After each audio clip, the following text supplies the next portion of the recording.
এত জায়গায় মেয়ে দেখতে যাচ্ছি বুঝলি ভাই, কোনো জায়গায় মেয়ে আমার পছন্দ হচ্ছে না।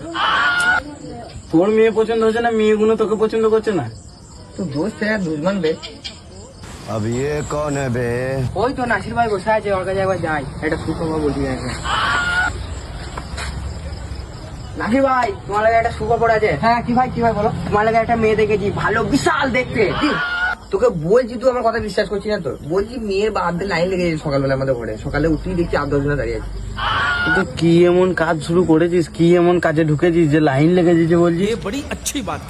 কিচ্ছু কাজ নয়, কাজ মানে ওকে সেই স্কুল যাচ্ছে সব মেয়েগুলো, ওদের সাইকেলে ওদের টেনে দিচ্ছি, বড় ঢেলালি যে মেরে দিচ্ছি, স্কুলে মেয়ে টিটকালি মেরে দিচ্ছি, বাস তুই ওরকম করবি দেখি লাইন লেগে যাবে।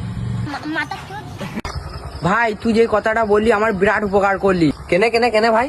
তোর লেগে যে মেয়েটার সাথে বিয়ে ঠিক করলাম, ওর সাথে আর বিয়ে দেবো না, ওইটা আমাদের কুটুম, আমি চললাম।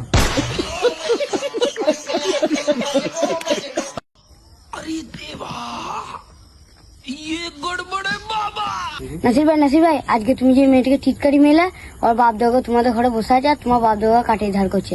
আর আরে মনে হয় আর ঘরে থাকা হবে না রে, পাইল চলে যেতে হবে, আমি বাইরে পালাচ্ছি। আমার আব্বাকে বলবি পালিয়ে গেছে নাকি।